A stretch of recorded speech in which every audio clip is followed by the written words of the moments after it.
get into our first topic, which is Funky Dineva and Claudia Jordan over the weekend during Essence Music Fest reunited, and it feels so good. And it was, and I love to see it. So I gagged because I didn't know that was coming. So apparently Funky went, and he already explained on what is it, Claudia's podcast that she has called Accidentally Informed, how the whole thing transpired. But how I came across it was Oliver Twixt, who, used to do some behind the scenes stuff with T.S. Madison, but now he's off on his own doing his little thing here, there, and everywhere. It was also a part of Chasing Atlanta, I believe. I don't even know if that show's still on. But anyway, so yeah, Oliver Twix went and posted a video up on, because I gather, based if he posted it on his YouTube page, that he was there at the Essence Music Fest, which it seemed like everybody in Black Hollywood was there. But Funky apparently had a party. He went and invited Claudia Jordan, and basically they were kikiing and having a conversation. He went and did like a whole, I want to work with you again, I apologize, all that other stuff. I do have a bit of that video.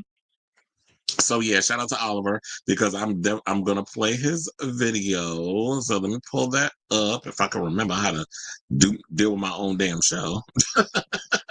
So I'll play you a little bit of it, and then we will come back and talk. Please hold. In my Instagram feed, featured feed across the last week, clips from TGIF, like where is the leg popped up, and go on to the next thing, Claudia popped up, and I was like, fuck, like we had like, oh my God. I thought about it. I said, I ain't really got no issue with that lady. Like I don't like. Yeah, there were certain things I didn't like, and I'm sure she can say the same thing about me. I was like, but bitch, Claudia was a good motherfucking time. Claudia was a good time. And so I was in my bed the other day. Did I reach out to you yesterday or the day before yesterday? Yesterday. And I just texted her. I have not texted her since shortly after we left TGIF. And I said, bitch, you coming to Assets? And I was testing the temperature. See if she was going to not answer or if it was going to be dry as fuck. And no, it was just normal. She was like, I'm packing my stuff and I'm coming up. So I was like, okay, she met me with a spirit of reconciliation. So I was like, well, look, I'm having a party. And I was like, you should come. Then I hit her back and I said, ooh, bitch, I'm sure that you want to find out. We should see what's going on. And she said, oh, I can't wait to see the comments. I want to work with you again. We had lightning in the bottle. We just fucking did. The space is there for. All right, so I'm gonna just pause it there, so that way y'all have an idea. He said that basically he was open to work on her again, but then we have this video where so yesterday he went and actually appeared, because I was like in the middle of like still working on topics and all those other stuff behind the scenes on my website, and then I happened to come across this video of him over on Claudia's own new show called Accidentally Informed, where he sat down with Claudia and Erica Cobb, and basically talked about what transpired him to quit over there down at the TGIF. So let's go to that clip, and then we'll come back and we will talk. Please hold. You're like a godfather of YouTube, like Black YouTube. So I get that, like, you're also in a position to be like, well, I'm already very successful on this platform. How did I know they was going to play a damn ad? But I'm going to also kind of turn this question a little bit, because you seem like the beef was really with the network, and because Claudia was a part of the creative and production, were you conflating her with the network? Because we did hear you say that the problem was Claudia. I have to ask that. Absolutely not. And in the moment, post the show, when I did my video and I said, I don't have a problem with so-and-so, my problem is with that damn Claudia Jordan, I meant it when I said it, because it was. Because of things that had transpired post me leaving, or things that had gotten back to me, and things that I had witnessed and been a part of while I was there. Again, and I'm sure Claudia can say the same about me, that, you know, she had issues or problems or opinions. There's enough blame to go around. You know what I'm saying? And it was a cornucopia of things. It was not solely Claudia. It was not solely Al. And it was not solely the contract. If I'm being honest, it was the day-to-day bickering and crap that was going on in the background. That shit was getting on my nerve. Had they given me my $250, I would have sat through it. All right. So basically he was saying, hold on, because I was like, let me close that out. So yeah, so basically he was saying that it was a plethora of things that was going on behind the scenes that caused him to get, you know, to quit. But when he was saying $250, I'm like, was he literally talking about $250, or was he talking about that they were supposed to give him, he was supposed to make around $250,000? Because I was confused. I'm like, all this for $250. I'm like, damn, you a cheap lay, I guess is what I'll call it. But there were parts of when he was even having the conversation about what had happened. I was like, okay, Quentin, like, TJF is done. We done moved on. You don't have no ties with Joyce and all of them over there. At this point, you could pretty much just spill what exactly happened. And I feel like with this, I'm glad that they, you know, squashed their beef or whatever the case was publicly, because I feel like there's going to be 2 times that you're going to have to do this. One, you do it for the public, so the public could shut the hell up and move on, because people still want to have y'all bickering back and forth. And I did love that that trashy K dig that he did. Well, they both did, because he was like, now Tasha K, post this, bitch. Like, that's what he said in that previous video that I showed you, the one where they were at the party. And Claudia said something that I literally said at the same time. Well, I'm talking, because, you know, us people of color, we love talking back to the TV like people can hear us. So I was like, she's not going to post it because it's positive. And, you know, some people out here, y'all love the drama. Y'all love and don't get me wrong, I like grist for the mill. I like drama, all that other stuff too. But when things are positive, we should always point that out too, because I don't feel like that.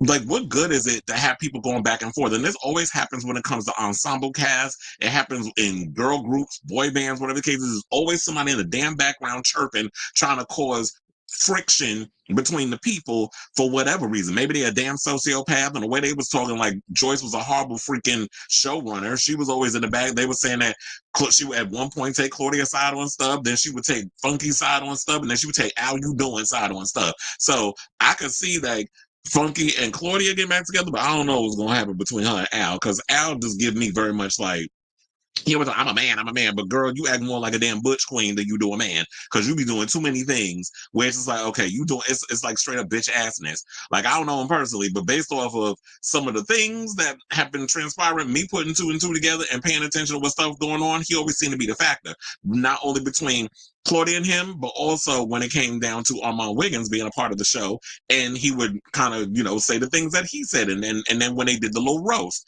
which of course was the beginning of the end. So when you're talking about stuff was going on, that the day-to-day BS, you could have been more specific, saying that there were just producers that was doing some stuff behind the scenes that was trying to cause a rift between them, because they said that before Funky left, that he was in a good, like they were all in good spirits. They was having fun. There was no drama. They was all getting along. And then all of a sudden, Funky's like, he leaving, because he was like, I guess they were supposed to go on some trip or whatever. And then, excuse me, I believe HR hit him up and was like, you got to renew your contract. Like, he totally forgot about it.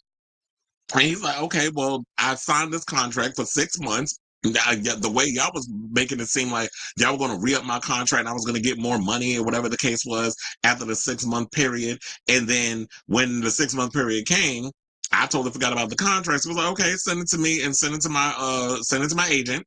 And then basically it was the same damn contract as before. And it's like, oh no, what you're not going to do is piss on my leg and tell me it's raining. Because if I'm bringing a certain amount of cachet to this show, and let's be clear, as much as I do like Claudia Jordan, I knew her from, you know, Deal or No Deal and a couple of the little straight to Tubi movies, if you want to call it that. And, you know, the Housewives of Atlanta. And Al, the only thing we knew about him was that he was out here being Star Jones' beard.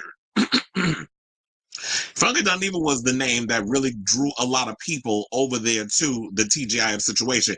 And them people over there at Tight Ass Foxhole knew that. They knew damn well that Funky Dineva's name, because he was in the YouTube space, that his name alone was going to bring more attention to that show. And he was one of the primary reasons why I went over there and I watched it. I didn't know much about Al You Doing. I didn't even know what the hell his voice sounded like until we watched the show. Because like I said, we only knew him as Star Jones Beard. But now she in a good relationship. No, she got her a good man, Savannah, now, after learning, I guess, what her worth was.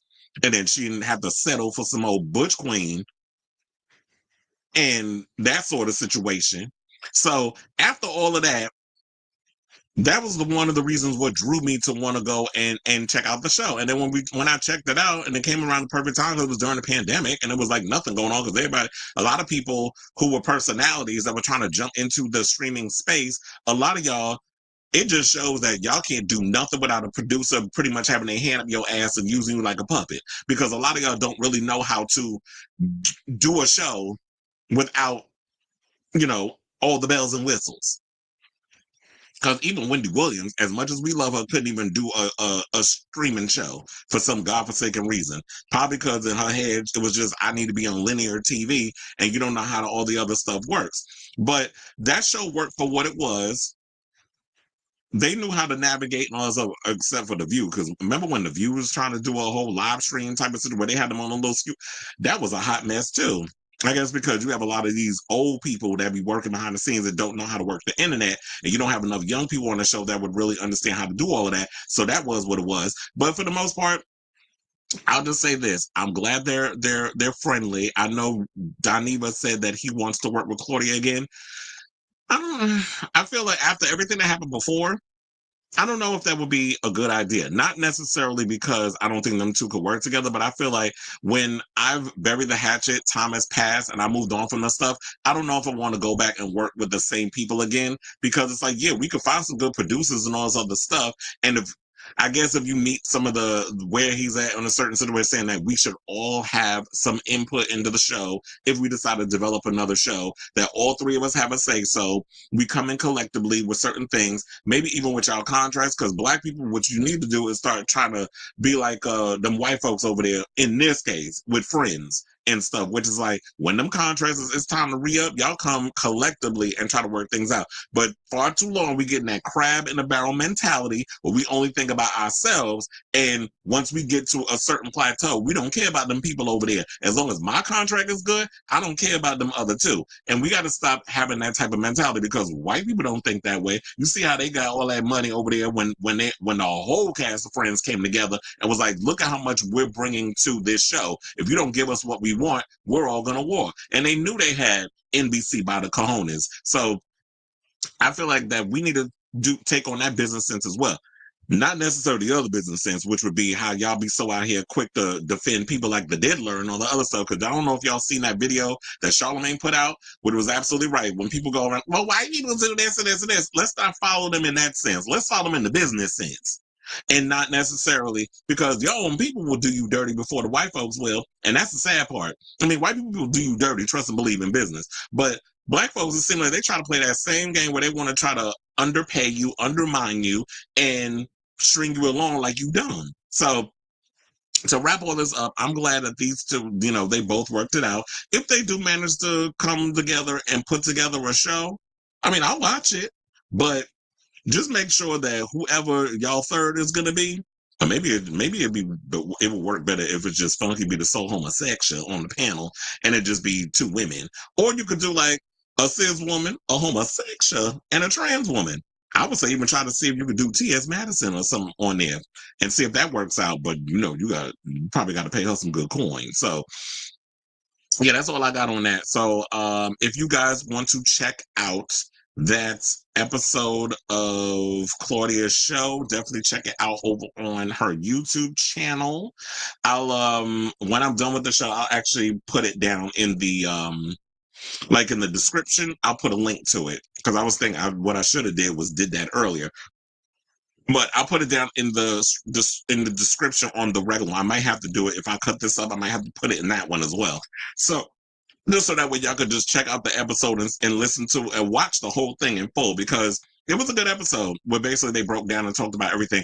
But I also feel like, you know what? Also, when y'all with the cameras off and y'all in private, definitely really sit down, hash it out, and stop letting other people chirp in your ear. Because I think that's what it was too. That how you doing based off of what people were saying. You know, when Armand Wiggins was talking about it, was like, yeah, he would say stuff to Claudia, and then he would go and say stuff to Armand and keep them bickering. I'm thinking that it was the same thing that was going on with Funky and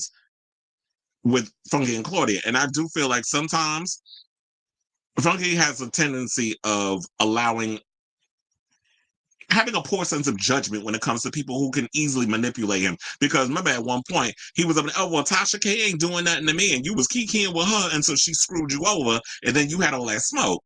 So that's why I was like, when people show you who they are, believe them the first time. And if this woman has an issue with like going after 50 of the same of people, 50 black folks within that whole YouTube space, then you don't think she's gonna do that to you? That's why I'm like, I watch how people move. So I'm glad y'all worked it out. I'm glad that y'all are moving on, and I hope that y'all keep the peace. Because, you know, when you get older, you start to learn, like, I don't need to be running around here holding animosity, hate, and bigotry, or bigotry, I don't like holding on to that energy, which is why I got no lines, no crow's feet. I don't look like I'm about 80 years old. So when you hold on to a lot of that stuff, what it does is age you. You be stressed the hell out, and them other people over there is living their best life while you out here 3 seconds away from having a damn heart attack because you sitting there holding on to all that damn hate. So I definitely want to hear from y'all. If y'all saw the episode, if you saw what it was, whatever you think about this whole story, let me know in the comments down below.